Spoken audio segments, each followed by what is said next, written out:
At Bombas, we make socks, underwear, and T-shirts that feel good and do good. They feel good because they're designed with the softest materials and comfort innovations. They do good because for every item you purchase, we donate another item to someone who needs it. So far, we at Bombas have donated over 100 million items, and your purchases add to that impact. Go to bombas.com/Wondery and use code Wondery for 20% off your first purchase. That's BOMBAS.com/Wondery and use code Wondery at checkout.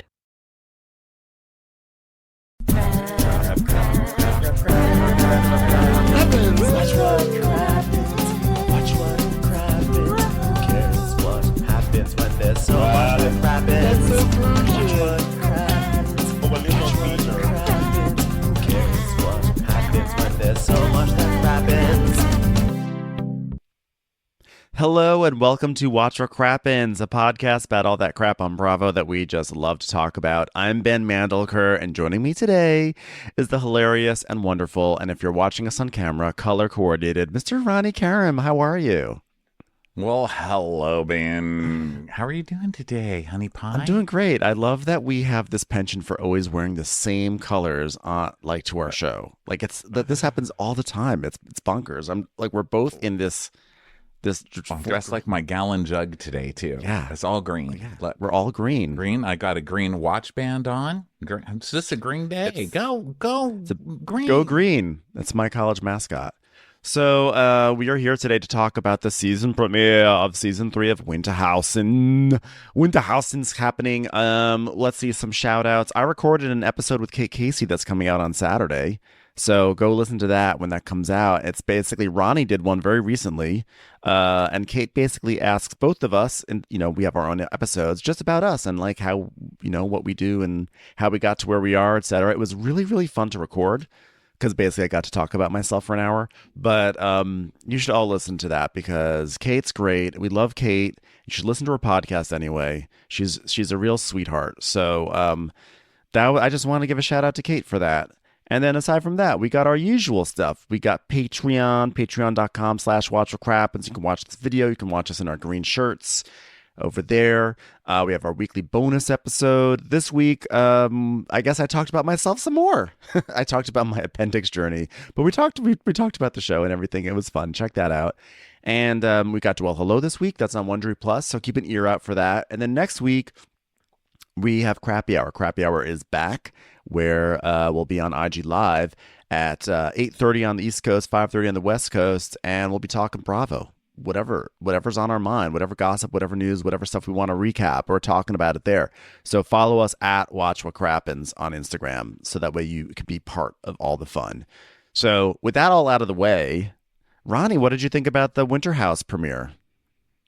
I actually thought it was hilarious. Really? I was not prepared for that. It started and I was like, fuck this show.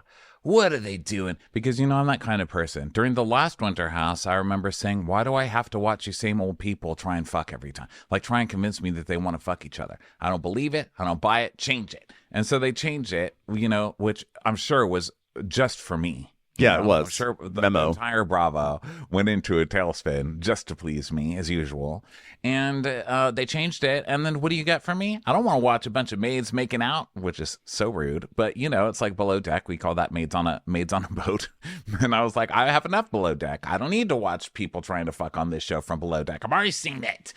And I stuck to my guns. And then halfway through it, I was like, I think I actually love this show. Wow. And it's great. I think it's going to win a Pulitzer. Well, I mean, that's obvious. It's clearly going to get a Pulitzer and a Peabody and an Emmy and an Oscar somehow. I'm jealous, actually, because I didn't really like this first episode. It just didn't work for me. I don't know. It just felt like Activity. I felt like I was just that's this show. But I know Summer House enough, and even Winter House enough to know that sometimes they just have episodes like this. So I'm not writing it off, but I just felt like I was like, oh, I'm just watching people opening up cabinets and putting things away, and I'm watching people unpack, and I felt like they didn't have a natural cliffhanger. They're like, I guess we'll make Tom Schwartz the cliffhanger. So then that meant they had to tease out every small thing that happened in the house for a full episode. So I just couldn't quite get into it. I was also really upset because honestly, I've been looking so forward to Riley from Below Deck being in Winter House, and to see that she's not even part of like the core establishing group, and the fact that she's like barely in the trailer, she's not even in the cast photo. I'm like, what are you doing, Bravo? These shows need a villain, or they need someone like Riley to yell at all the fuckboys. Like, why is Riley not in every episode and prominently featured? So that bothered me. Well, I think it's just they're new too. It's like your first day at school, and these shows are even more awkward than, like, let's say a Housewives show where everybody's new, because at least those, it's like, okay, let's go have dinner somewhere and then get offended at every little thing. You know, they kind of have that set up. Whereas these shows, Winter House is for the quote unquote younger people. And they're supposed to just fuck. Yeah. Like that is what they're supposed to do. And usually they pretend they're there for vacation, and then the fucking is a side thing that just happens. But in this show, they're like, no, we're here to fuck. So they come on and they're immediately like, who you gonna fuck? Who you gonna fuck? I don't know. Who do you want to fuck? And it just becomes this conversation of, Bravo has picked the pool for you, so it's not that you would want to really fuck any of these guys. I'm especially speaking for the women here, right? I feel so bad No for the one women. wants to fuck these guys. Okay, Alex is hot. He's got long hair. I get it. But he's still smelly. And by the end of this episode, he's disgusting. So no one wants to fuck any of these guys, but you have to for work. Yeah. So it's kind of problematic on that level, just to bring a bunch of people in and be like, okay, you have to fuck someone. Go. Whoever's last gets, Schwartz. who would get so last place? like Yeah, Schwartz. I think that I think there's just like a weird energy because none of them seem to know each other. And I guess, when we've seen past Winter Houses, there are established relationships already in the house that are strong, or even, Summer House, Martha's Vineyard, which I absolutely loved. That show had like a really strong, palpable energy of people who know each other, or you have clumps of people who know each other really well, and they all sort of like, they mesh and then they clash, etc. But here I just felt like I was like, is this what it just felt like I was backstage at BravoCon, maybe, like all the Bravo stars coming together trying to figure themselves out, like, like, oh cool, you want to go out drinking later, To me, it felt like a used book event, like a thing where you go to like the used books. Do you have one of those, like the half price books? So I go there, and then like the really cheap stuff is all in a box, and it's like, okay, what are you going to take out of this box of used smelly stuff? And then you're like, I do want to read. And, like maybe you're going to end up with Moby Dick, and it's not really the dick you wanted, but it's the dick that's there. Yeah. And I feel like that's just how this whole show is. And I actually feel bad for everybody on it because, wow, what a pool. I feel bad for everyone except for Brian Benny, because he's like the lone survivor from Family Karma, which I don't think is getting another season, at least not anytime soon. And so he's like representing Family Karma. He's getting the second chance at Bravo, fame. I almost feel like he's volunteered as tribute or something like that. Like, this is not the Hunger Games, this is the Thirsty Games, and like he's representing Family Karma, and like if he does really well on the show, maybe he can get Family Karma another season. So like I'm proud of him for getting this role. But the whole thing is, I don't know. I mean, I'm not writing it off by any. This is not like my reaction to Roni. I just was like, oh, nothing happened. Well, I think it's also kind of a reminder because they changed this one up, right? So we're like, oh, wow, a new Winter House is so new. There's so much new here, but it's still Winter House. And at the end of the day, Winter House is about people opening cabinets. It is. Packing. And then they say woo a lot. And then they like pull down their pants and show their butts. And then Kyle pees off the side of a balcony. And then everybody is collectively gaslit into thinking that Corey's hot. And it happens every season on this show. Yeah.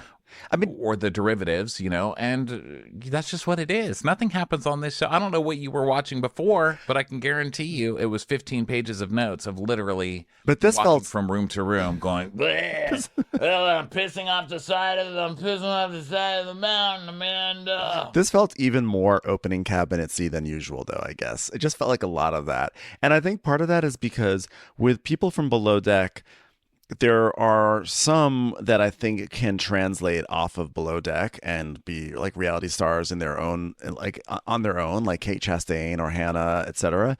But like others, they really flourish because they're in the context of workplace drama. So like personally, Alex, I never found him to be that captivating on Below Deck, and I'm surprised they brought him onto this show, and I find him to be even less captivating. He's just sort of, I'm like, why are we really hanging so much drama off of Alex for this first episode? It just wasn't working for me necessarily. But I also know that Winter House is a literal work in progress. Like, I know that Bravo, if they're not happy on day 2, they're gonna take someone out and put someone else in. They love to play musical chairs with these casts until something is right. So I guess we'll just sort of see how it goes. Yes, we will. So let's get started. Also, Kyle and Amanda have now been moved to like the old lady and old couple, old married couple of the group, where they oversee everything because they're like old now, quote unquote. And I do think it's really funny that Amanda's like, I'm a mom now. I'm going to wear glasses all the time. And then Kyle's like, and I'm the grandpa Kyle. So I'm going to still have my mullet, my trying too hard for youth mullet. But now I'm going to dye it a super weird color and also my eyebrows to make it look. Does he look like Chuck Norris? He does, right? There's something. Somewhere between Chuck Norris and Chuck Woolery. 20 years. 2 and 2. We'll be back in 2 and 2, guys. 2 and 2, Chuck. But yeah, there's something with the hair coloring that really takes that mullet to a 20-year, like a 2 decades later kind of time. Yeah. It's like Loverboy, Texas Ranger, you know? So we're in Steamboat Springs, Colorado. Walker still works. That's good for the That's old. true. Walker Hampton's Ranger. Just period. I'm like, I will not have all 3 words. I'm peeing over the side of my walker, everybody. I'm peeing. It's like, oh God, Grandpa Kyle and the mullet peeing over the side. So they are all headed to Steamboat Springs on March 10th, which is my mom's birthday. So I was offended already. I was like, how dare you do this to my mom's birthday? But I think it's also Osama bin Laden's birthday. So it also makes sense that this is when they all ship out. So they are all heading there, and Kyle and Corey are driving together. So Corey's already like, I'm already bracing for, several weeks of Corey sticking his tongue out and being like, oh, yeah. Yeah, bro. Yeah, bro. Like anything that happens, he just cracks up and like, cheers. He like does a small cheer, like, yeah. And he also makes a face like, I know you're not a weed smoker, but to any weed smokers out there, he does that thing where it's like, right, where he's kind of like got his tongue on the top of his lip while he's rolling a joint and like half concentrating on the joint, but also half trying to be entertaining at the party. He's got that whole attitude going. I don't know. I thought we were done with Corey after all his anti-trans shit that happened. No. Was that? No one seems to care about that. From Summer House? I feel like we've mentioned it so many times and literally no one cares. Like all the time, we're like, Corey is on Instagram liking anti-trans memes. And everyone's like, oh yeah, but he's hot. So I guess that's what people think. So yeah, so here's Corey. And Kyle says this is a classic social experiment. No one knows what's going to happen. This is not a classic at all. Experiment. It's not. You are not recreating a prison at Stanford. Okay, because now that I would love to see. Like, let's do the Stanford prison experiment with these fools. That would be great television from beginning to end. Actually, that's a good idea. That's a great idea. I mean, that's a great spinoff idea. So you know how they have all these housewives going to prison now? I mean, we had Luann go to jail, not prison, but she got arrested. There's like mugshot. She said she went to prison. Jen Shaw, possibly. I don't think Erica's under criminal indictment, but she had has a lot of legal stuff going on. Everyone's got all this stuff going on. They should do like a Orange is the New Black Housewives edition, where they take housewives from every franchise or whatever and throw them in prison, and we see who ends up teaming with who and who ends up being like the prison. But the key is that that also we have to have housewives or Bravo celebrities be the prison guards. That's the whole point of the Stanford prison experiment, is that like some people are told they're guards and some people are told that they are prisoners, and then the guards go on a full-on power trip, and it's a psychological fuckery, and it's perfect for Bravo. Into it. Like, beyond into sold. Well, I'm going to BravoCon next week. Like, I'm going to go tell everybody that idea and try and sell this show for us. So Paige DeSorbo as a prison guard. I mean, I just can't. I have to see that. Just her like walking around with a little stick, like, huh? Well, y'all. She'll be on a rolling bed. She'll be on a. I really hate your outfit. Oh, they're making me wear this outfit. It's a prison uniform. Still, though, he looks You can find a way to, like, why don't you cinch the waist? Just giving notes to prisoners. Being in prison is no excuse not to understand accessorizing. And Sheena would be a great prison guard because she would just constantly be crying to like the what do you call the person who's in charge of like the prison again? Like she'd be like, well, I was like trying to do my rounds and then they were like spitting in my hair and I'm like, I'm just like trying to do this for your sake. I'm trying to protect you. And like it was fine. I let them spit on me because I like to participate and I just want people to have a good time. But like it's like really frustrating to me. Sheena making prison all about her. I was trying to like read a book and everything, and all they had left was Moby Dick. And like I'm trying to read about this whale, and like, did he have a big dick? Like, what's going on with Moby Dick? And then the door is I just hear and the door is open. I'm like, I almost hurt my hand. You need to yell corner. Need some kind of warning. It's ridiculous. Yeah. So anyway, Bravo, do this. Okay. So then we see Malia and Katie. They're driving along. Malia and Katie from Below Deck Med, I should say, because some people may actually not know these people, by the way, because there are a lot of Real Housewives people who don't watch Below Deck, which is probably cynically why they really are doing this. They're probably trying to move some Housewives fans over, or just Bravo fans over to the Below Deck space. So Malia and Katie are driving, and Katie's like, you know, you came to the Steamboat when you were in college, right? And Malia's like, yeah, it's a fun town. Obviously skiing, hot outdoorsy men. That's me, down for anything, Katie. It's like, all right, okay. And then Kyle's like, welcome to Steamboat, bro. And Corey's like, winter's officially here, bro. And he's like, whoop, whoop. He's like, look at that mountain. That's the mountain. And Corey's like, yeah, I'm going to paint it. I'm an artist, bro. He's like, well, you're going to need a big canvas, bro. It's quite a mountain. No, I'm going to paint it. Like a smiley face on it, bro. It's my thing. Artist, bro.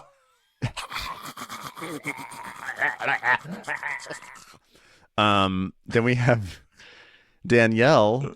So I love the casting. They're like, you know what? Let's go for one of the more forgettable chief stews, and let's go for someone who kind of annoyed most of the audience last season and has never really been able to break out as a star on her own. Danielle. So Danielle's driving with Casey, who looks like a video game character, and Danielle is like, we're not in New York anymore, Casey. And Casey's like, I like how it's like ranching communities. Like, great. Love this energy starting up the episode. Huh?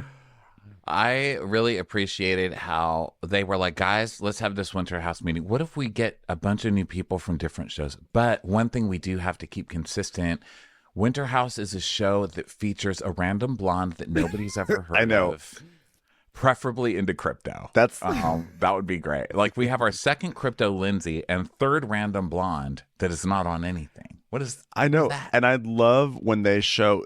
Truthfully, the way the show opens is like a semi-trailer, and they show like it's almost like credits. They're like Kyle from Summer House, Amanda from Summer House, Kitty from Below Deck, Riley from Below Deck, Captain Sandy from Below Deck, Jason from Winter House, and Casey. just like and Casey. And it's Brian from Winter House. How dare you? No, Brian. No, from Family. No, but I said Jason as in Jason Cameron, hot model. I'm losing my mind. Jason of Jason and Lindsay controversy. What Jason who's dating Giselle?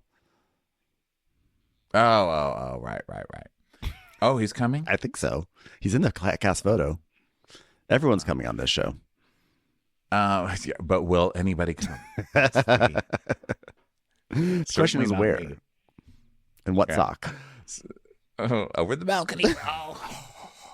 So people start arriving. Kyle is like, hey, guys. Oh, so Kyle and Corey call Danielle. No, they call Malia and Katie. Okay, that's also taking notes on this show. A million things are happening. Yeah. So they call the other car. So Kyle's like, hey, guys, I'm in the car with one man and 11 STDs right now. So I told him about you, and I told him that you guys are down to send it. Okay, can we let Send It go, Grandpa Kyle? I know. It's 10 years. Okay, and I don't even think Send It was new at that time. Let's let Send It die. Let it go. Katie's like, I send it. absolutely, I'm ready to send it. That is the grocery order for the provisioner. So we'll have a bunch of boxes arriving later on today. Is that what you meant by that? It's like, no. So they hang up with them, and Malia's like, "Jetting off his voice, is he hot?" What happened to Malia? Did she smoke her last yacht? Since when does Malia talk like that? She turned into Carol from Real Housewives of New York. What's wrong with Malia? Yeah, her voice is a little husky now. You're right. I forgot about that when I started doing my Malia impersonation, but she is a little husky. She's been around the world. She's like, "Hey, yeah, what's going on? We really like. I'm a chief stew. I mean, I'm a deck captain, whatever the fuck she is. Second 3,000-ton officer, whatever." Malia is also, just in case anyone didn't recognize her, that's on purpose because she was one of the most hated women on Bravo. Well, people, I should say. I don't know that I should specify even the gender. It's like she was one of the most hated people on Bravo after her season of Below Deck Med, where she wanted her chef boyfriend to have a shared room with her, but then that would have meant that Hannah, the chief stew who assigns rooms, would have had to share rooms with her arch nemesis, Bugsy, and didn't want to switch. And so when Malia didn't get her way, she went into Hannah's stuff, took it out of her bag, and took pictures of Hannah's weed pen, allegedly, and Xanax to get her fired from the show. So just wanted to let that out there in case people forgot because, got a narc on the narc. And Malia came back this time, instead of being blonde, she came back brunette, so we'd forget. Well, I can tell you this much. I will not forget. Yeah, I don't hate Malia as much as the internet, but that was fucked, that situation. And I was definitely Team Hannah all the way. So, fucked, but it is a new Malia. Listen, she's a brunette. And I feel like when someone goes through this much drama to look different, you should give them the benefit of the doubt. She dyed her hair. And also, it's a lot later now. And so guess what? I was not involved in this. I'm not on these television shows. I'm just some random person with no life. And so I'm going to forgive Malia for now. Look at you. So enjoy that. It's time for a commercial. It's time for a crappin'. Watch What Crappens and Winter is Crappening are the funniest recap podcasts. But if you want something more eerie, try the new podcast Ghost Story, about my investigation into a murder-suicide in my own family. Ghosts aren't real. At least that's what I've always believed. Sure, odd things happened in my childhood bedroom, but ultimately, I shrugged it all off. That is, until a couple of years ago when I discovered that every subsequent occupant of that house is convinced they've experienced something inexplicable too, including the most recent inhabitant who says she was visited at night by the ghost of a faceless woman. It just so happens that the alleged ghost haunting my childhood room might just be my wife's great-grandmother, who was murdered in the house next door by 2 gunshots to the face. Ghost Story, a podcast about family secrets, overwhelming coincidence, and the things that come back to haunt us. Follow Ghost Story on the Wondery app or wherever you get your podcasts. You can binge all episodes ad-free right now by joining Wondery Plus. It's commercial. Malia's her controversy was a long time ago, but not nearly as long ago as when people would say, "Yeah, buddy." But that doesn't stop Kyle, who comes up to the mansion and goes, "Yeah, buddy." I'm like, thank you. Jersey Shore happened in like 2 decades ago. So he's like, "Hey, holy hemorrhoid." You know who else, which is so Kyle, you know who else uses a lot of phrases that sound like they've been gone for a long time? Malia. Did you notice? Malia's like, "Whoa, epic. Whoa, gnarly." She's like, "Are you going steady with someone?" By the way, gardeners just showed up at Not the 50s, I think maybe more. 90s, 80s, 90s. Sorry, by the way, gardeners just showed up at my parents' house, everyone. So in true Crappens fashion, That's how we roll. If you hear some leaf blowing, I apologize. There's nothing I can do about it. That's how we roll. And you mentioned Kate Chastain earlier, just in passing, which means a leaf blower should be showing up at any moment. Because every time we've talked to Kate on this podcast, either a leaf blower has showed up at our house or her house. So you said it, so I'm waiting for a leaf blower. And guess what? I just fucked myself. I'm an idiot. The gardener did show up at your house. And guess what they have? A leaf blower. Yeah. Hi, Kate Chastain. We love you. We love you, Kate. Ding. Wish you were on the show. So now, so Corey and... With her baby. Just bring the baby. I'm sorry, Sullivan will not date you. Sullivan hates you. So please leave. So Kyle and Corey are walking around. There's like a jacuzzi, and then Corey's like, "Oh, we have to christen this place." I'm like, please don't tell me this means you're about to fuck the kitchen island, because I kind of feel like he will. Corey also, by the way, we probably have mentioned this in the past, but he definitely looks like a gay porn star. Like if you told me if it was unearthed that he did like Gay for Pay like 10 years ago, I would not be shocked whatsoever. He is 100% gay porn star style. I wouldn't know. I'm not into that. So I'm a good person. I'm a holy person. I literally cannot hear you over the sound of the leaf blowers right now. I'm putting my volume up at max so I can hear over the fucking leaf blowers.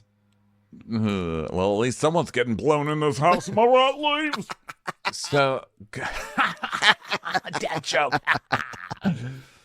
So, then these two jackasses who are probably way too old to be here anyway. I don't know how Corey is. And by the way, I'm old, so it's not like I'm age shaming. I'm just age questioning, because I feel like these two are both too old to be walking into a beautiful new house that they do not own at all and poking holes in shitty Loverboy and then splurting them everywhere as they, shotgun them into their mouths. Gross. Yeah. How dare you? I hope the homeowners are watching this and taking notes and charging the VRBO like crazy fuck. Yeah. Also, I firmly believe that if you're going to shotgun anything, you can only shotgun beer, not any sort of flavored seltzer or whatever.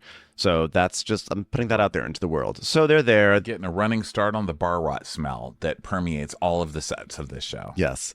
So Corey's like, "Steamboat, we have arrived." And now Katie comes in. Katie and Malia are come in, and Katie's like, "Honey, we're home."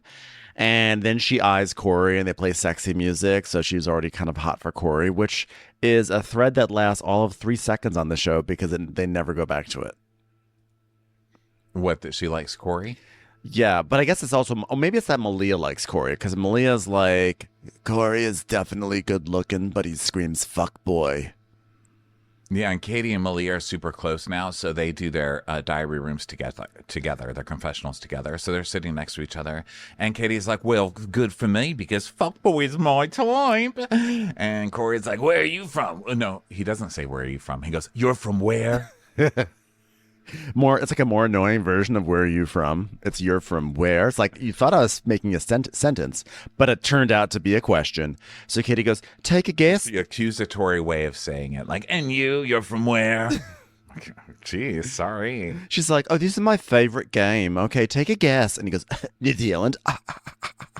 And she's like, "Motherfucker." I was like, "I told him already." And she's like, "Oh, motherfucker." He's like, "Oh, that was hilarious. That was hilarious. Kyle, remember when you told me where she was from? And then the second I saw her, I asked where she was from." So Malia's like, "I'm from Oregon." And Corey's like, "Oh, so you're like a tree hugger?" And she hates him.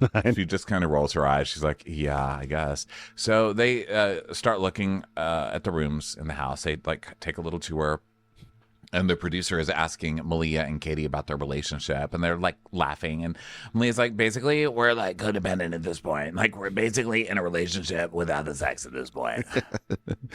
Yeah, Katie goes, "But I do like dick still." And then they start walking through the house, deciding on rooms, which I thought was funny because Katie's like, "Okay, there's 2 people can fit in that one can fit in this one." And Malia's like, "Your chief's doing it," which I like when the chief stew instincts start to kick in like at random times in a house. Right. And Malia ends up taking the weirdest room. It's the one where there's like a bed with what do you call those windows that Like are a bay window? Yeah, bay window. Who wants the bay window? Take the best room. I mean, you guys, I know that these people probably don't watch Housewives because they certainly don't watch each other's show, which I think is really funny. No one knows who anybody is on this show, but they don't watch the Housewives. But still, you're on vacation. You're first. You get the best room. Come on. I feel like Yacht Crew are like, they don't have an instinct to take good rooms. They're so used to like living in bunk beds on top of each other that just to have even a bay window, they're like, "Look at this luxury."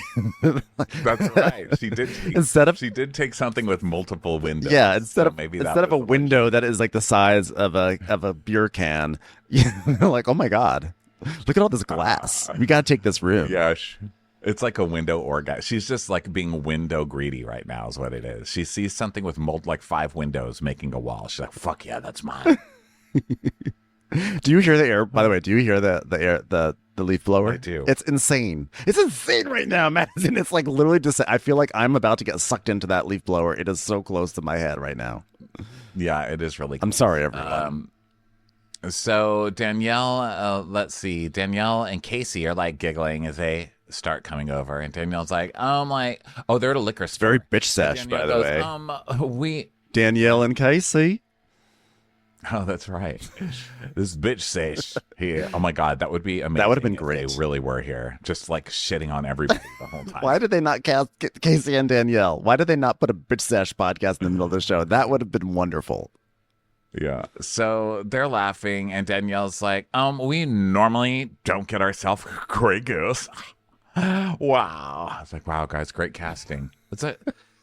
Aren't there like a ton of people dying to be on TV? Who's like, you know what? We're having a more exciting season this season. Call Danielle. I know. Maybe she can show up in a little cowboy hat. So then She did. She and Casey are both wearing Kyle Richards cowboy hats. They're doing the Colorado thing. So Oh, I'm sorry. That's what you're saying. Yes. I'm sorry. Go ahead. And you're from where? So they asked the clerk, like, so like how's the bar scene here in Steamboat Springs? And this guy goes, very active. And which to me, I'd be like, I would not go that, but whatever bar he's going to, that's very active. I'm not going to go to. So Dan, yeah, they're not giving me a lot of promise and hope. These people that they're talking to in a liquor store, which I guess they usually aren't in a liquor store. No offense to anybody in the liquor store, but we're not the most aspirational people. You know what I mean? So then Danielle's like, what about men of the single variety? Are there any? And then they cut to this. The only way I can describe this lady, I wrote down scrunchy twig of a woman. A scrunchy twig of a woman. I wrote down Steamboat Springs, Cameron Manheim. She goes, yup, there's men here. I was like, wow. Dad's got 3 guys for every 1 girl. I'm like, well, we see how that works out in Charleston, so I'm not sure that's a good thing. Yeah. So then Danielle tells us I guess it's the other way around. Sorry. I apologize. There's what? In Charleston, it's 3 girls for every guy. I take it all back. Well, guess what? There's 1 gay person to 0 gay people. I can tell you that much. Okay. There's 1 gay person, period. Is there even a gay person on this show? Why do they not have gay people on this show? Because it's about fucking. Like it always sucks for the gay person. They can't ever fuck anybody. True. I mean, and then they'll meet 1 gay person in town, and then they're expected to like do it because they're both gay, and that never works out. We know how that goes. This just doesn't work. They need to have like a full gay winter house or spring house, something. Yeah. Fall house. That's good. Fall. We'd love a good chunky sweater. Yeah. I think that'd be great. So Danielle tells us, she's like, well, Robert and I broke up 5 months ago and we were disagreeing on a lot of things, but I thought we were unbreakable. Like the way he would just sort of stare at me with anger and disgust. I just thought that was the signs of an unbreakable relationship. And right now I'm just trying to run away from heartbreak. So I just want this trip to be about putting my mind towards anything else, anything at all. Fuck Robert. And conveniently, he's only about an hour away. Great. I know. And spoiler alert, I mentioned later in the season how I just went to Aspen trying to get him back and pretended that I was just there in accent. I was like, oh, Danielle, no, Danielle. And they show clips of Robert, and he's just with his Garfield eyes, just giving her just such an exhausted, like, you're not lasagna. Yeah. Like that look that he has in his eyes. Like, yeah. Now, this show is not a housewives show, and it's low. It's like bottom of the barrel for Bravo, because then we see a Hyundai approaching the house, and I'm like, Hyundai? I mean, I know modern Hyundais are actually quite good. They're getting great reviews, but still, this is Bravo. Congrats on your great reviews. This is Bravo.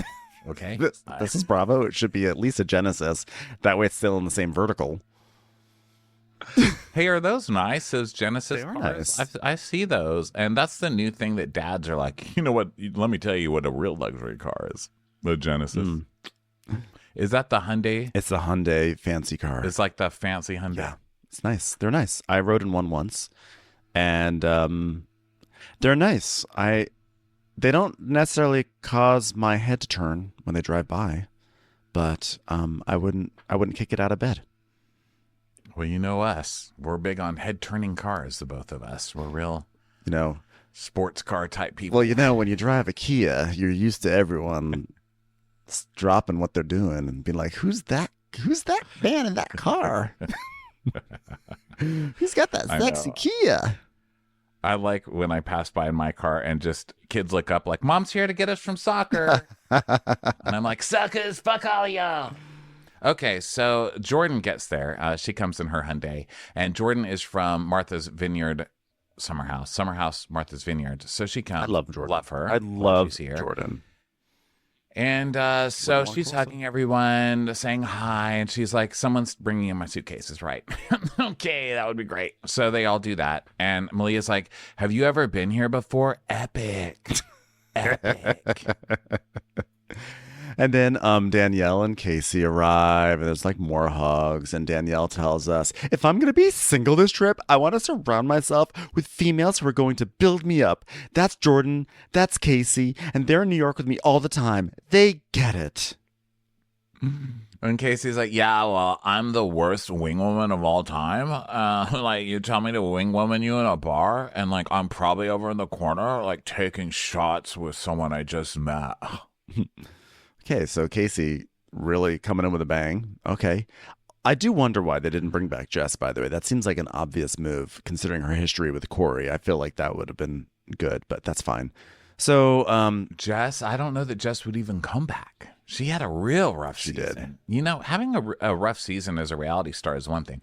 Having a rough season as a very, probably barely paid 5-minute long reality star has got to suck. It's like her whole life is just completely shot to shit. She must have personal I guarantee she must have personal standards, because I guarantee that Bravo had to have asked her back. There's just no way with Corey now moving on to Sam that they would not want to put Jess back in the house. But my guess, if I had to guess, which I don't, but I love to anyway, I will speculate. My guess is her religious parents were like, "Fuck no. We saw you fucking someone on national television, and we're breaking your kneecaps if you ever do that again." Yeah. And we're going to make you liquidate all of your houses in the metaverse. So your father is not paying another $25,000 for an internet house for you. Okay. It wasn't even open concept. And it's ridiculous because there was no need to worry about physics. After what we saw you do on television, your floor plan is closed from now on, Missy. And get your ass back home. So Casey and Malia both went to Boulder, which is exciting. And then Amanda's going to be coming on Monday, which is even more exciting. And Brian Benny is coming in tonight, which is curious because I'm like, how is someone from Family Karma? I feel like, again, we always feel like Family Karma, they always feel like big kids. And how are the Family Karma kids going to hang out with like these terrible influences? What's going to happen to Brian Benny? Well, Brian's always been a fuckboy. Yes. I don't know fuckboy, but flirt boy. But like 14-year-old fuckboy energy, not like, mid-30s sad reality star fuckboy energy, Yeah, agreed. So then we get some awkward music when the mention of Tom Schwartz is made. And Danielle, of course, is going to make this storyline that has zero to do with her, all about her, because that's how Danielle rolls. So it just cuts to Danielle acting, which is like, Tom Schwartz, what, guys? Can't wait to see the guy. Huh? Me upset? Not at all, guys. Not at all. So then, Danielle says, because Schwartz was supposed to come with Sandoval, but Scandoval had broken like a week earlier. So Danielle tells us, "I know Tom Schwartz through his ex-wife, Katie, and she's not feeling great about him in the moment. So Tom, if you're bringing the baggage with Sandoval into the house, my safe haven from all the shit that I'm dealing with, then no, get out." I'm like, really? Is this supposed to be the crux of it? Like, Schwartz, who, yes, he's a douchebag and terrible, but he's like a side character in the big scandal. So she's going to have like sympathy angst for the side character's ex against the side character. Like, I feel like they're trying so hard to make this like Scandoval spread into this house, and I'm like, I don't know. It's not quite enough for me. Well, it was such a huge thing when it happened, and it had just happened, right? But to us, it's like, it seems like 10 years ago. It does. I mean, it seems like so long ago. It really does. I'm like, we're talking about Scandoval still. You know how when COVID happened, like first started and the world shut down and everything, and then the housewives started shooting again, and everybody was in a mask, and they were talking about COVID constantly. And then when the world, like the restrictions had lifted or whatever, it took like, the wait time, like you still have to watch it on the Housewives years later. And I was like, wow, that seems like such a long time ago, but it's really not, time capsuling, guys, Housewives style, Bravo style. It just is. It's like what you said. It's like Danielle making it about her. And I guess we do forget, like Tom Schwartz was really hated at that time too, and continues to be present day as well. But I don't know, there was something about Danielle being like, oh, I'm like, but Danielle, you don't really have any stake in this beyond anything else that we do. So this feels just. But she's friends with Katie. She's friends with Katie. Sorry to take that away from her. Sorry to erase that. Yeah. So then Jordan's like, I'm always in the middle of mess, but this time I'm going to keep it Mr. Clean. So then Katie's like, what am I, living under a rock? I have no idea who Tom Schwartz is. Oh, bullshit. I do not believe you. And you are already planning on dating Tom Schwartz. Yeah. And why am I not surprised? Your last name is like a natural disaster. Katie Flood. Of course you're fucking attracted to Tom Schwartz. Well, God damn it, Katie. Don't forget her ex was Jack from Below Deck Med several seasons ago. Jack from Liverpool, who was, in fact, a huge mess. He was probably Liverpool's answer to Tom Schwartz. So this is really her style. Yeah. So I don't remember that. Brian Benny arrives with Alex from the latest season of Below Deck Sailing. I don't even know Alex's last name. He's just Alex with the long hair. And so they arrive, which is sort of bizarre. And then we hear that Danielle and Casey are co-hosting dinner tonight. I still don't know why the show is like holding on to these strange formats of like, someone's got to host the dinner party tonight. I'm like, just order pizza. But Alex walks in, and of course all the girls are like enchanted by his long hair. They're all in love. Yeah. Yes, because he has long hair. I mean, it's crazy that trick still works, but it does. So, and listen, I'm jealous because I look like a thumb. I look like a human thumb, and I have no hair privilege. So. Commercials. Here comes one right now. So Brian is like, okay, hey, man, say your cheers, man. Guys, Alex has a cheers. It's so good. Okay, Alex, go ahead. And he's like, to rattlesnakes and condoms, 2 things I don't fuck with. Cheers. And the girls are like, Like, I feel like it should have all ended right there. Is this what we wanna do? And Katie's like, how's that chlamydia going for you there, brother? He's like, oh, kicked it last week. We're good. And so now we find out about Brian and Alex's love affair. They've become friends in Miami because Alex lives like literally 2 miles from Brian's apartment. And they have so much in common, you guys. They're 2 handsome, charming men from Florida. And then it cuts to Alex and he's like, yeah, we don't really have anything in common, but we're unique, Brad. And Brian's like, he's always down to do something no matter what. And Alex is like, he's extremely flaky. And Brian's like, it's like Batman and Robin, but I'm like Batman because I'm older. And Alex is like, yeah, he's adorable. This is definitely the energy of when you go away to college. Sometimes they'll let you know they'll often let freshmen know who their roommates are. And so then you can like meet your roommate ahead of time. And I feel like this is someone who's like gung-ho about like, we're going to be roomies and we're going to be best friends. And this is going to be exciting. And Alex is like, I don't care. Once I get to college, I'm joining a frat and I'm going to get wasted and fuck girls. And these two, clearly the producers were like, 2 weeks ahead of time, hey, you guys are both going to be on a show. You should meet each other, become friends. And Alex is not interested whatsoever. Yeah, Alex is just, have you ever seen a person with a concussion? And they're like, I'm okay. Yeah. And you're like, you're not okay. You're falling down. They're like, no, I'm okay. And then they're just kind of not focused. Like they're looking at you, but they're not really. Their eyes are just kind of looking over your head. Yeah. That's Alex. He's like an injury timeout at the NFL. That's what he is. Yes. Like if we had special glasses, we could see the little birds tweeting around his head in a circle, like in a cartoon. He just has pre-stars. He's like in advance of the impact.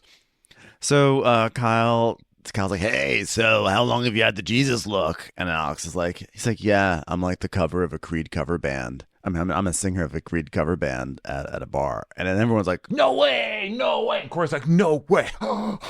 Really, bro? And he's like, God, guys. Yeah. Yeah, for real. And he goes, yeah, I don't know if you're fucking with me or not. Is this guy fucking with me, guys? Hey, your band is from where? And Kate's like, hey, and he is fucking with them, obviously. And Kyle's like, hey, hate on him all you want, but Creed has 20 songs that the entire bar knows the words to, so fuck yeah. False. 2 songs max. I know both of them. What do they sing? Well, Creed? first they have. That was a show. Can you take me higher? And then they also have. Oh, okay. With the arms wide open. Those are the 2. Okay. That's it?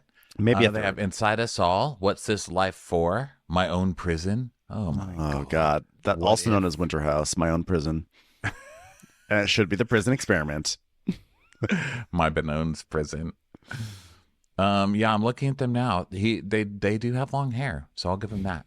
Okay, so Brian's like, so is everybody here? And Kyle's like, no, Schwartz is coming tomorrow. Like, we were supposed to get both Toms, but then all hell broke loose.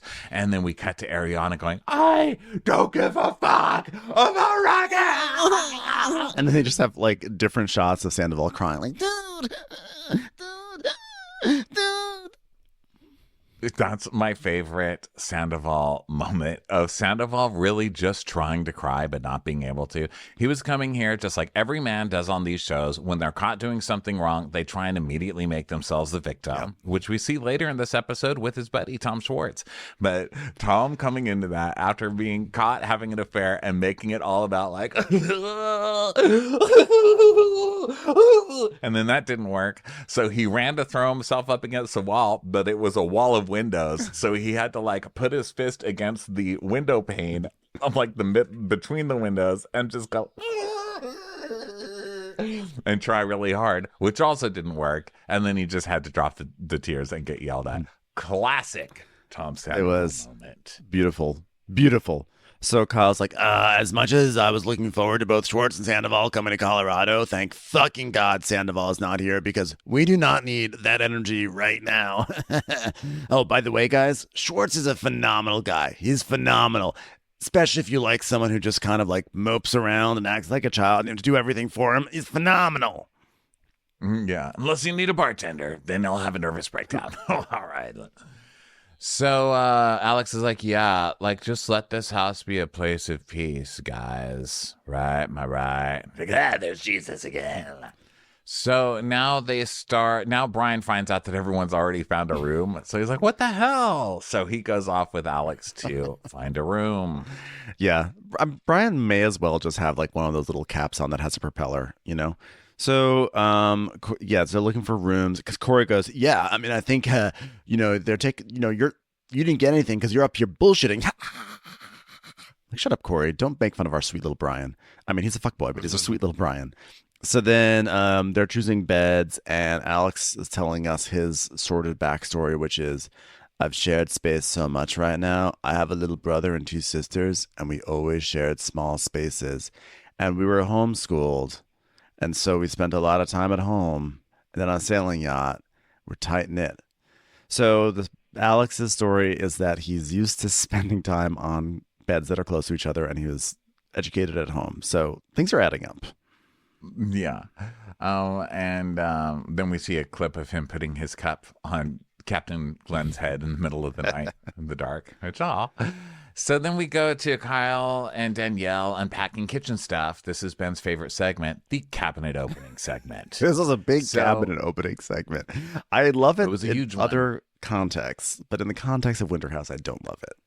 I love opening some cabinets. So, and I don't have any. And I think that's why, because I have one of those kitchens that's like shelves instead of cabinets, which I thought, oh, I can get used to that. Guess what? It's bullshit. Turns out it's bullshit. Okay. It always looks insane down there. So I'm jealous of people with cabinets, is my point. So whenever I see people, that's my Pornhub, cabinet opening. You know, I don't watch gay porn, but I do watch cabinets being opened. Good old cabinet porn. Yeah. So Danielle saying that she was... And any masturbation sounds like this. You love like a soft door on a close. hinge being opened and closed. Like a soft close A cabinet. soft close. Where it's like, it looks like it's going to slam close. And at the last second, it's like, ooh, calm down there. Hey, we're sharing a room. Could you soft close turbate? Jesus. So Danielle is talking about how she was in Aspen 2 weeks ago, and she goes, "Oh, wasn't my favorite. She saw Robert, wasn't her favorite, and they have no hopes of getting back together. He kind of squashed out in Aspen." I'm like, he probably was squashing it for the past several months, to be honest. I think he squashed it when he moved to Aspen. I think he squashed You know it what when I he mean? looked at you with such misery in his eyes over the summer while you were freaking out about Carl and Lindsay. Listen, you know, Danielle, like you said earlier, did not have the best season of Winter House. We have given Danielle so much shit over the years. At the end of the day, though, she's a nice person. She's like not a bad person. She is. She's a good person, and like in real life, we would probably like her. But we've given her a lot of shit on the show, and I just have to say, is there no one in her life to tell her, Danielle, no? If someone breaks up with you, you don't just happen to show up in their city for vacation. That is so cringe and sad. Yeah, and I don't want do better that. for you, Danielle. I wish you would want better for yourself, because that's sad. Yeah, and she says, "Well, Robert works in Aspen, and I'd be lying if I said I didn't expect to run into him and hopefully get back together again, but he made it clear that it's never going to happen by calling the police and getting a restraining order." And beyond doing it, beyond going and letting this happen, you know, doing this to yourself, not only that, why are you telling us? You know, there's some things we don't need honesty about. I don't believe you owe the honesty to the audience, okay? There are some things you should just be like, yeah, fuck that guy. I went to Aspen because fuck him. I was hoping I'd run into him and he could see how much fucking fun I was having, because I don't care. But to be like, I went there, I'm not going to lie, went there hoping that maybe I would run into him, then we'd get back together. No, don't admit that. Keep your vulnerability to yourself. Nobody really wants it. Yeah. Okay? It's a lie. That's true. Aunt Ronnie is speaking the truth right now. It's a bachelor lie where you're like, you didn't show me any vulnerabilities, you have to go home. In real life, you show vulnerability and people cut you off or try and 5150 you. Yeah. Okay? Don't show vulnerability. So meanwhile, Alex and Still Jordan your are money. still looking for rooms, and Malia is installing a humidifier. Is a nice twist on the opening cabinets montage is installing a humidifier. That's what's happening right now. Malia setting that up, which explains her voice sounding like this because she needs I need my humidifier. I got some sinuses. And then Corey picks up a belt. So Corey's in the room, and there's like a sort of like a belt kind of thing hanging like decoration. And he's like, "Is this your bit? Is this your straddle? We're gonna get weird tonight." Should we hug her? And then he drops him and walks out. She's like, so you're leaving the chaps here? Excellent. Gnarly, bro. I'm without words. He just drives me nuts. So then Danielle and Casey are trying on furs because the theme of their party is furs, I guess. So they're getting furs and they have furs for everybody else. And Casey's like, I look like Putin's mistress. And you know what? If I saw like Vlad's best friend's wife at the same party, I wouldn't even wingman that biatch. Because I'm not like that. I'd be like, nyet. Yes. I'll be having vodka in the corner with the president of Belarus. So, so Katie's making cocktails and everything, and they're like, "Oh, you like bartend?" It's like, "Yeah, she's a first stew." And then Alex is talking about like Alex learns that Malia and Katie work on boats because somehow he did not learn that. I don't know how. And he's mentioning that he works on day charters, and Malia's like, "Yeah, I have my Chief Mate 3000." I'm like, "Congrats, we all got that on Amazon Prime Day, okay?" This is my Chief Mate 3000. I know. I had to look that up. I was like, what? Like that's definitely Also, a we kitchen didn't appliance, mention- right? Like that's definitely something that helps us chop things, right? Chief Mate 3000. We didn't mention that Alex earlier was flirting with Jordan, and it turns out Jordan and Alex have to share a bathroom, like they have an adjoining bathroom or something. And he goes, don't worry. I only use the bathroom to brush my teeth. I do everything else outside. That is fucking disgusting. Alex really came on here being just nasty. Because what, you're going to go poop in a hole outside? Gross. And you're going to like what? Shower in the snow? Okay, this is a very bad endorsement of homeschooling. Okay? This is not good. So, anyway, so Malia has a Chief Mate 3000 and Alex is like, my idol. And Brian's like, whoa, you drive like a super yacht? And she's like, yeah, I'm second officer. He's like, whoa. What is your accent? You're like, I'm second officer. Well, and that's that. I've decided that's where the art has taken me.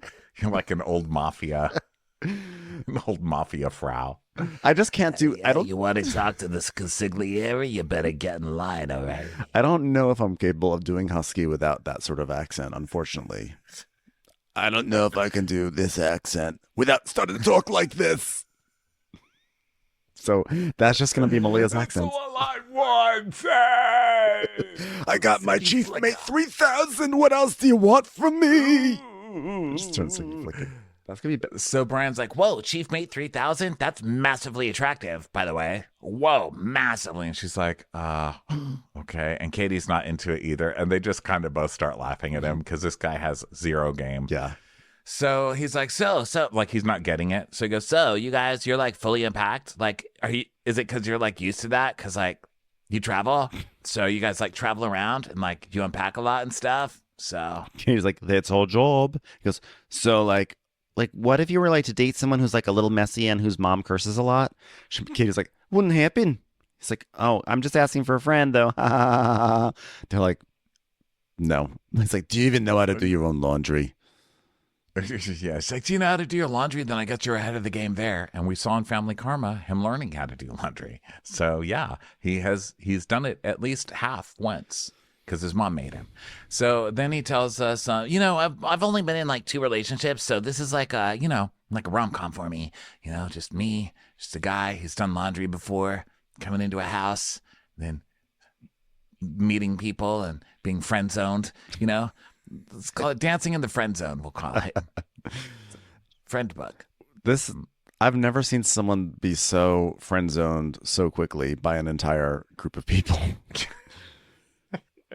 He kind of does it to himself, though, doesn't he? He really does. He's like a good-looking guy. I guess he's got a good job. He tells us he has a good job, but yeah, he has just friend zone energy. It's so bad. It's rough. So then Amanda calls and Kyle's like, "I miss you," and she goes, "I don't. I mean, I love you, but I just don't feel like I miss you yet." So Kyle's just saying how he knows that that he's a lot for Amanda to handle. So the fact that she's not going to be here for a few days means that he gets to let his freak flag fly, which this happens, I feel like, no matter what, but that's fine. Yeah, now I get to let my freak flag. Yeah, we know, Kyle. We know. It's your mullet, Kyle. It's the mullet. We know. You wacky Kyle. So everybody puts on their furs and starts to eat and starts to gather at the table and stuff. And Alex gets there with Danielle and he goes, "You give Big Trouble vibes." And she's like, well, you're not wrong. Hold on. The motion detector and the nanny cam I put into Rob's house just went off.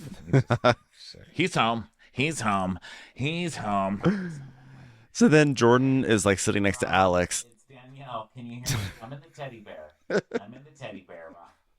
Oh my God, Danielle, don't give away the location of your nanny cam. You have no chill, Danielle. So then Jordan is like, "Hey Alex, you got a bing bong on your nose." So she wipes I think she still thinks that Alex is not a total skeeve just yet. So she's being a little flirty. And then now Kyle's saying that Casey looks like a Russian oligarch. And then Brian is like, "Yeah, well then let's, if you're like a Russian oligarch, let's get married then. I feel like I should settle down before I'm 35. Wouldn't we all agree with that, right? Right? Because that's what our moms all tell us, right? Hey guys, don't we all wish our moms were here? Should we call up our moms? Let's call our moms." So now they're all eating. And of course, the first thing they need to do, well, Kyle's like, first of all, they say, "Who's single?" So they start going around the table saying, "Who's single? Who's single? Who's single?" Kyle's married. And then Corey's eating. And then he starts choking. And Kyle's like, "Whoa, when you ask questions, you swallow a bone? Looks like you're choking up over there." He's like, "Oh." Who's the bone? It was a bone. It was a bone I was eating, you guys. It was a bone. That was hilarious. You know, right now I was eating a rib. I got a bone. I got a bone. So Corey tells everybody that he met a girl this summer in the Hamptons and they've been seeing each other, but they haven't put a label on it, which is such bullshit. You fucking liar. It's huge bullshit because it was only what, like I don't remember even. I think the Summer House reunion aired, I think, in May, which meant it was probably filmed in April, which is about a few weeks after this. But Sam on that reunion said something like, "Oh my God, great story."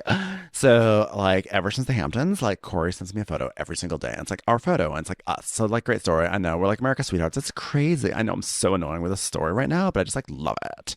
Something like that. So wait, when did you say the Summer House reunion was filmed? Summer House reunion, I think, aired in May, which meant it was filmed probably in early April, right? But this, they say, happened right after Scandoval, which was this was March 10th. They put a date on. Well, no, right? no, Scandoval was the first week of, it was like end of February, right beginning of March. This is March 10th. They said they got here on March 10th. So the point is that Sam, a month later, made it sound like they had been going hot and heavy for a few months. Yeah, yikes. So, and not a shocker at all. Corey's a piece of shit. So, he's like, yeah, you know, it's a gray area, you know, so we can still have fun, you know, and I don't know how to say this without sounding like a douchebag or whatever. You are a douchebag. I can't believe you're doing this on national TV. What a piece of shit this guy is. And Katie goes, "So you're in a situationship." I'm like, please, if I have to hear the word situationship ever again, like literally just throw me under a snowplow in Steamboat Springs. So he's like, for sure. It's a situationship. So then Danielle's like, Corey's in a relationship and it's not casual and it's annoying because I love who he's seeing. I'm like, so then why don't you? Yeah. But all of a sudden now Danielle's not speaking up on behalf of someone for the first time ever. And yeah, why not say I was there and you guys are in a relationship? You fucking liar. Of course she's not. And so then we see proof that this is not just a casual relationship. And it's Sam taking a selfie. Like you see her arm extended out and she's taking a selfie of like biting Corey's tongue. He's like putting his tongue in her mouth and she's like, They're awful. It's a very awful. serious relationship. In so many different ways. So they really are both awful. So now it's after dinner. Brian has still not unpacked, but guess what? Neither has Alex. So just keeping everyone up to date on that. And then Brian is saying how he's really into Malia and Jordan. And Alex is like, well, obviously, like, Jordan is like the hottest one here. And Brian's like, may the best man win. And I'm like, poor Jordan. Like, she literally just got through this bullshit on her season. And now here it is all over again on this. I understand why she was so pissed off at the guys last season because she probably has to deal with this all the time. Yeah, and by the way, spoiler alert, neither one of you are the best man, okay? Yeah. And they're like, oh, yeah, competition, bro. So Brian's like, yeah, you know, Alex and I, like, have the same type, which is anyone, really. My mom. I mean, did I say that out loud? So, yeah, Alex tells us, he's like, so I'm a very sexual person. Like, I've always been a big flirt. In high school, I was voted the biggest flirt. By your mom? Who were you flirting with? You were homeschooled. Yeah. Fucking weird. This dude is fucking weird. He's getting creepier by the day.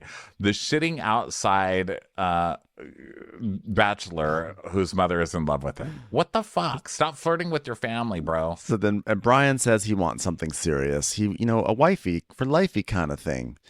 So it just... Is he wearing Jenna Lyon's eyelashes, by the way? What is Brian's look? He's got like separated eyelash. I'm not really sure what Brian is going for, but it's not doing him any favors. I just have... Bless his heart. Yeah. I am a little concerned. I feel like there's probably a 70% chance he's wearing Axe body spray. I'm just going to put that out there. So Alex is following Jordan around the house, and Kyle is peeing off the side of the house, and everyone's dancing in the kitchen. And Brian's like taking photos with Jordan, and he's like, hey, why don't you smize? I'm going to take a photo for my mom. And so she smiles. It looks beautiful. And then he tries to smize, and it's just like, he's like adorable and not smizing at all, doing cute photos. And then Casey goes to bed, as most Russian oligarch wives would, I guess. I don't know. This is more of like kind of cabinet energy scene. This is so people are partying and dancing on the table because it's winter house, and in the meantime, Jordan and Alex go to the hot tub because they're like the only people who are down to tub. So they go out there, and then Brian tries his luck with Malia. So he's like, "Whoa, you got a bracelet? That's a cool bracelet." And she goes, "Oh, thanks. It's like a friendship bracelet in Miami, yeah, or in Hawaii. I mean, it's like what people give each other for friendships." And goes, "Oh, wow, that's great. You know, you're like an ogre. You have so many different layers to you." She goes, "Did you just call me an ogre?" And he's like, "Yeah, you know, like, come on, like Shrek, like an onion, like Shrek." What? Oh my. Also, God. You know what? Someone just come detach his penis because he's never gonna need it. You're never gonna get a chance to use that thing. what are you talking? An ogre with layers is what are his ogres that? This is not just Shrek. Like, is he? I'm just envisioning he's seeing ogres wearing LL Bean somewhere in the Northeast with like multiple Henleys and flannels over it. What is he talking about? And It's because ogres are like onions. But okay, that's from Shrek. is that a Shrek thing? Ogres are like onions? Yes. Yes. What does Shrek mean he has layers? In Shrek, the titular character has ogres are like onions, to explain to Donkey that ogres have layers, just like onions have layers. He then goes on to say, "You get it? We both have layers. And this means that ogres, like onions, are complex and have many different aspects to their personalities." Onions are not complex. I just want to put that out there. And honestly, Apparently you've never looked at one under a microscope.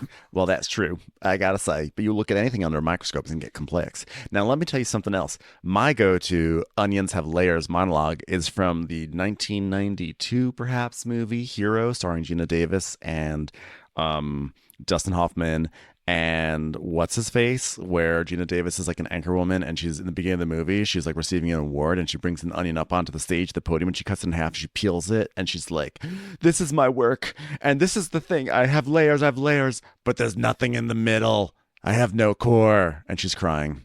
That to me is an onion monologue.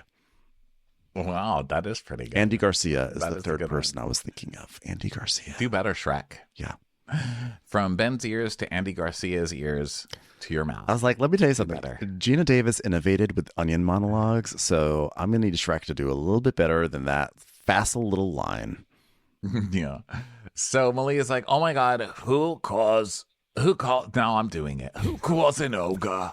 Who calls a girl an ogre in the way of flirting? Like, to flirt. Like, I'm single, but like, I'm not that desperate. Sorry." And Brian's like, come on. I meant it as a compliment. You know, Shrek, donkey, layers." She goes, "I know who Shrek is." Fucking idiot. Saying Shrek, donkey, and onions over and over again is You're never not going to helping help. yourself. Any combination of those words, one or all of them, it's not going to work out. So over in the hot tub, Jordan's sitting in one corner, Alex is sitting in another, and he's like, "You're smoking beautiful. So," and she goes, "So, what does that mean?" And then he just sort of stares at her. And he kind of just starts to like approach slowly across the the hot tub in like truly the most unsettling and creepy way. And you just see him like slowly taking a few steps. Just really slowly. And he's just looking at her like, "I'm going to do it. I'm going to do it." And he gets right up to her face. And then she just turns her She's head. like, no. And the music's like, it's like, And he just sits, he's like there. He doesn't like pull back like, "Oh, okay, cool." He just sits there like, "This is fucking He's torturing like me." bent over her, like standing over her, like waiting to see if she's just going to change her mind. And she's like, no. She's like, and he's like, not maintaining eye contact, just looking away. He just like backs off and goes to his other corner. Yeah, this guy, gross. I think last season on Below Deck, he was really lucky in a way to like somebody who liked somebody else first or hooked up with somebody else first. So we just got to see him pining. We didn't really get to see what an active creep he could be. He also, We saw it this year. I think we've all seen, much like his sisters have seen, that he's an active creep. he's Okay? he's They're like, "You are voted the biggest flirt in high school by both of your sisters." Okay, please stop. Well, also he benefited not just from like just pining, but that he shared screen time with Gary. So like everyone's gonna look like smooth and debonair next to Gary. So now inside they're partying and Corey's like, "Hey guys, everyone snowball!" Ha! He's throwing snowballs and everything. There's like a fight on the inside, and Kyle hurts his knees.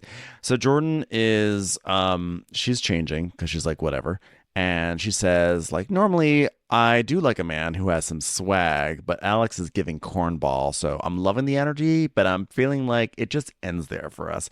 And I just love that Jordan does that. I love that she just like yeah, I can tell pretty quickly not interested in this guy and it's done, as opposed to like on a lot of below decks where like these lifeless relationships just sort of tease out over episodes. She's like, no, this guy's a creep. He's a creep. Not going to pursue this. Yeah. So now it's bedtime, and Brian now sees Jordan in the hallway. So she's just had this experience.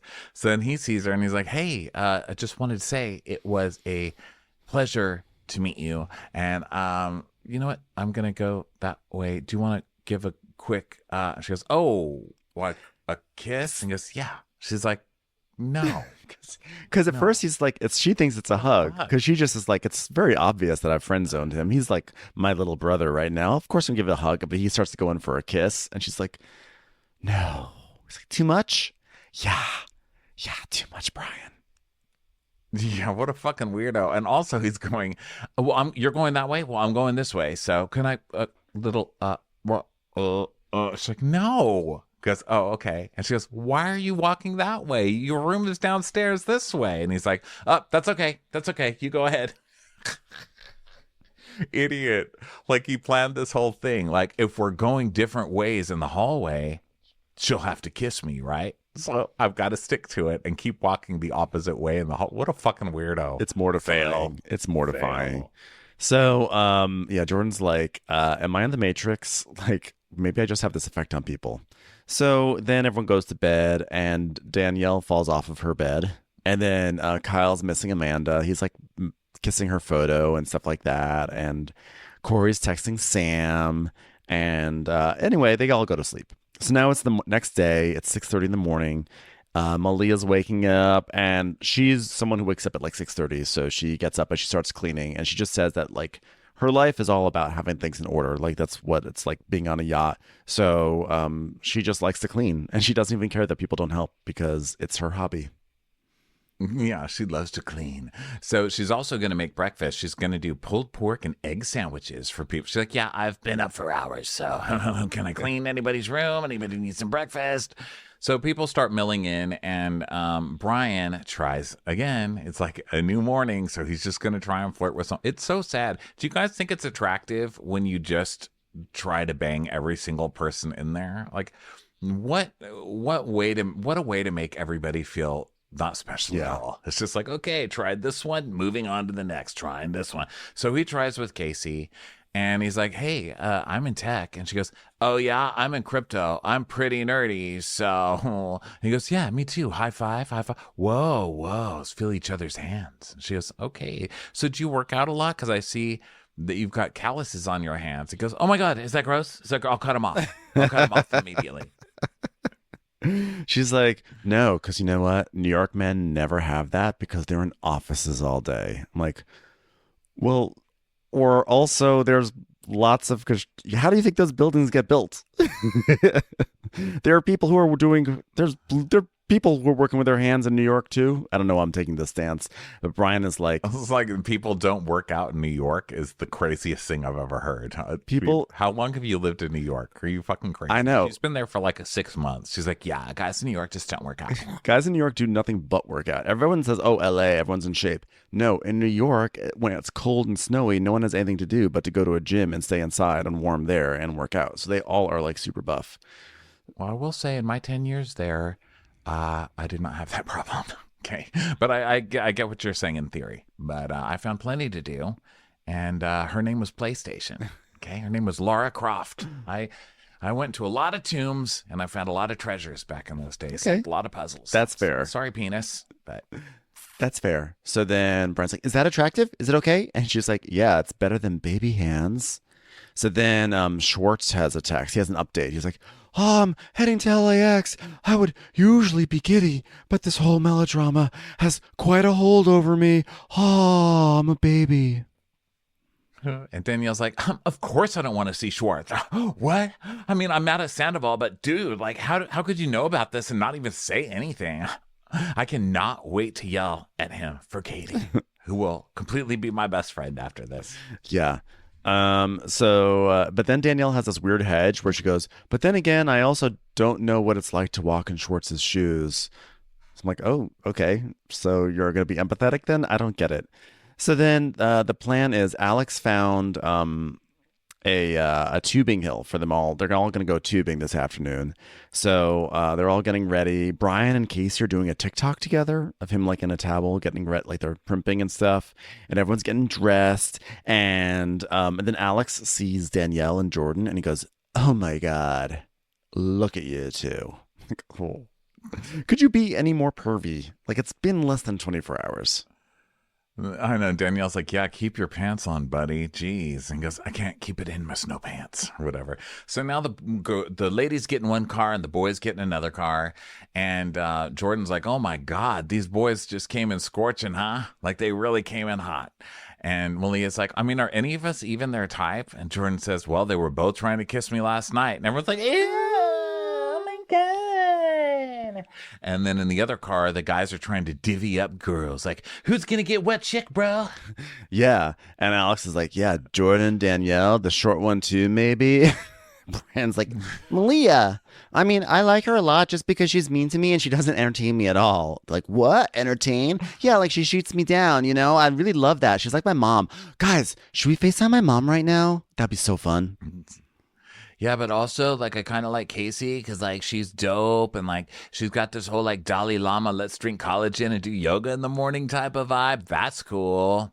So then Corey's like, Smells like laundry detergent. I bet that's in her tricks. It's pretty hot. and Corey's like, "So, Alex, have you made any move on Jordan yet?" And Alex is like, "Not a significant one. I'm trying to act cool." And Brian's like, "You already fucked that up already. You went in the hot tub with her."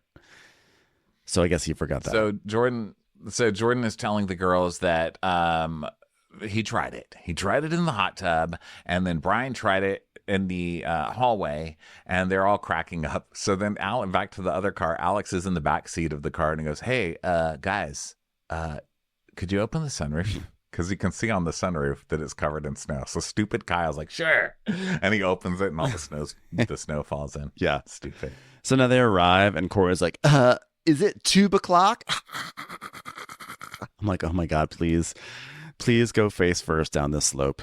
Okay, and this is where we're an hour and 15 minutes into talking about fucking Winter House, and I start scrolling because I'm like, why? Why would we do this to ourselves? So there's a lot of inner tubing and a lot of woos because this show's the show built on woos. There's a lot of woo and a lot of new kind of faux rock music, and they keep changing the music every 20 seconds to convince us that something's happening. They're like, "Wait a minute, but now the music's gonna go from this to dun dun dun dun dun dun dun." Like, wow, totally different scene, guys. Still a douchebag sliding down a hill on a tube. I know. Okay. So now it's time for drinks because they're going to go out tonight. And Malia's like, she says to Corey, I feel like you're going to be an absolute hazard. And Corey's like, "Yeah, yeah. Hey, have you guys ever hooked up with the same guy?" He says that to Katie and to Malia, but they have different types. So Corey's like, he's like, "What's your type besides obviously me?" And Malia goes, "Intelligent." And they're like, and Corey goes, damn it, bro." So Katie's like, "I don't have a type. I don't. I'm attracted to toxic." And Malia goes, "Beep, beep, beep, beep, beep, beep, beep, beep, beep, beep, beep, beep, beep," like a metal detector going off over Corey. Yeah. So funny. And I was like, how is Malia likable? Yes. This show can work miracles. I'm telling you, believe. This is the part where I was like, wow, maybe this show has something. They've made Malia likable to me. Congratulations. Well, all you have to do is put Malia next to Corey and that's all you really needed. So Malia is basically like saying like that Corey looks like he'd be a really good kisser, and Katie's like that he looks like he'd be good at a lot of things. And Malia says, but he's a douchebag who's in a situationship, and we're like flipping our hair like, come over here, Corey, you know, because we're all here to party and hook up and stuff. So just tell us like, yes, you're on the table, or no, you're not.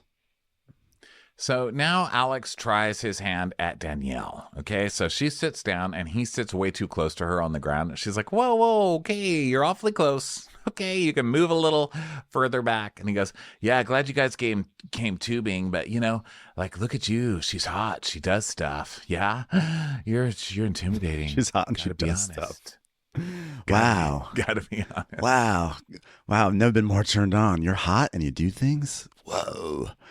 So he's like, yeah, you're intimidating to me. I'm not gonna lie. If that's how you know he's a real fuckboy, because he throws in the I'm not gonna lie. You're really intimidating to me. So Danielle's like, I don't know how I'm like, literally no one's ever said that to me. I'm Danielle from Summer House. I'm not supposed to be intimidating. And he's like, oh, you just got this energy like you're a boss ass chick. And she's like, well, not gonna argue with that. I have claimed that I have an app that's going to come out at some point. So I have applied to have my app approved by Apple. So yeah, I'm a little. I have downloaded Xcode from the App Store. So I have reserved a URL on GoDaddy. Yes. So yeah, a little bit of a boss bitch over here. So he's like, hey, I'm not saying it's a bad thing. You know, I love being intimidated. And she goes, okay, great. Now, I appreciate that, but maybe you could focus on one girl at a time. And he's like, what? What do you mean by that? She goes, don't you remember trying to kiss Jordan? Because you did. Okay. He's like, no, I don't remember that at all. And Danielle's like, I think that Alex's only tone is flirt, just like my only tone is boss bitch, best friend to everyone, extremely loyal. My tone is, sorry guys, was running late for the train, but I'm here. My tone is, so were you saying there's still a chance, Robert? So now more tubing, more wooing, and another wacky song. And then Danielle is asking Kyle about Schwartz, and he's like, he's on the way, because now they're back at the house. And sure enough, we hear Tom Schwartz pulling up, and then finally we see him. He's trying kind of a red-headed look right now, not working. I will say much better than the blonde that he gets in the future, which is terrifying. But he's like, he's right entering his Lilith Fair era. Yeah. Right now in this episode. And Kyle's like, I just can't imagine being bombarded by every media outlet in the world. And God knows I've tried. God, what platforms have I not tried to shove Loverboy onto? God, somebody bombard me. So, and Tom's like, well, I feel like, oh gosh. He's literally putting both hands on his head like he's in a telenovela, like biting his finger, like, oh gosh, I'm just so stressed about coming in here. Wow, it's like being a side character in someone else's drama. You're just now realizing you're the side character? Yeah. My God, what are you, Barney? Like from Fred Flintstone, just like getting a TV for the first time and realizing none of this show is about you? Come on, Tom. He's like, I thought it was called The Rebels. So, come on, Fred. He's like, yeah, me and Tom actually had this trip together. Like when we had this idea when we opened the bar, we were always like, oh, when we're done, we're going to go to Steamboat, Colorado, and we're going to snowboard. That's going to be glorious. But, that's not the reality. Oh, I'm sweet Tom Schwartz. Look at me just grabbing my head. So that's pretty much the end of that, is him like slowly pantomime walking into the house. Like, wacky Tom, don't hate me, guys. But none of this has any sort of gravitas or any sort of intrigue to it, because we've already seen on Vanderpump Rules immediate reactions after Scandoval. We've already had a reunion. We've already had umpteen million things. I'm not tired of Scandoval, but what I do say is that bringing Tom on, like, and here he is. What's it going to be like with this person who's enmeshed in this scandal that we already went through pretty intensely 6 months ago? So it's like, it just doesn't feel like it has any weight to me. I'm like, okay, so it's Schwartz. Who cares? Yeah. Well, guys, then the previews happen, and the previews for the season I thought looked really good. Mostly just because it's Brian getting turned down a lot, and then we see that Danielle does end up kind of going for Alex, which didn't stay too strong over there, but can't really blame. I mean, Alex is at the very least a good rebound. She's horny. He's had a lot of practice with his sisters. And then Katie. The other thing was Sam coming into the house. Yeah. And Malia ends up hooking up with Corey. And so now Sam is pissed, and she's like, and Malia tells her, yeah, well, I mean, he said that you're not, in a relationship, but I'm going to respect, whatever you've got going on. And Sam's like, but you don't respect that. Do you? You didn't respect it. And of course, does the disappointing thing of coming for the female in this situation instead of your fucking dick bag of a person that you're dating, who, by the way, you knew was a complete fucking dick bag the whole time when you started dating him. But God, it does look good. And then don't forget Katie and Tom Schwartz hooking up too. Yes, those two are going to hook up. So now, does it look good? Yes. Will I watch it? Yes. Will we recap it? Probably not. There's so much stuff going on Bravo, and it seems like the jury's still out with you, Ben. So I don't know that we can promise like full recaps this whole season, but I will definitely be I will watch it. I will watch it. We're going to keep tabs on it. I honestly was just like, it was fine. I mean, it was not, and by fine, I mean, it was boring. But I think that like, we know with these shows, sometimes you need an episode of this sort of junk, and then the next episode's like, oh my God, it was amazing. So who knows? Who knows what it's going to be? Who knows what the world. We'll keep tabs on it. Well, everybody, thank you so much for being with us. We will be here Monday. I normally say first and third Monday of the month, but we're not doing that. We're doing every other Monday. So that means Crappy Hour is this coming Monday. Yeah. Okay, guys? Yeah, that's right, because this coming Monday is actually October 30th, which is, I think, the fourth Monday. So look at that. Whoa. So yeah, every other Monday. What? So we are going to be doing that October 30th. We will be at Crappy Hour. That's our live Instagram show. So check us out there, 5:30 p.m. Pacific time, 8:30 Eastern time.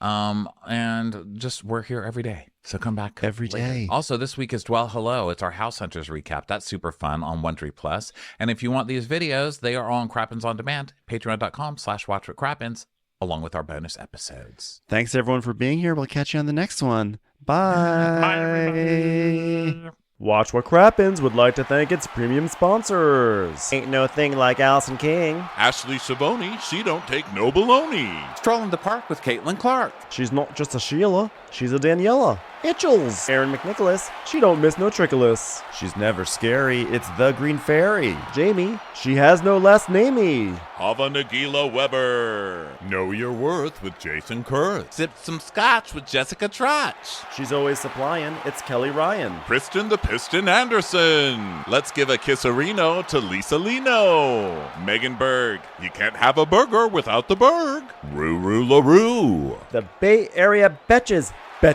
And our super premium sponsors. Somebody get us 10 cc's of Betsy MD. We're taking the gold with Brenda Silva. Let's get real with Caitlin O'Neill. Don't get salty with Christine Pepper. Can't have a meal without the Emily Sides. Nobody holds a candle to Jamie Kendall. She's not harsh, she's Jill Hirsch. She's a little bit loony. Junie. My favorite Murdo, Karen McMurdo. We love him madly, it's Kyle Pod Shadley. Let's go on a bender with Lauren Fender. We want to hang with Liz Lang. The incredible edible Matthews sisters. Nancy Cease and Desisto. Give him hell, Miss Noel. She's the queen bee, it's Sarah Lemke. Shannon, out of a cannon, Anthony. Let's take off with Tamla Plain.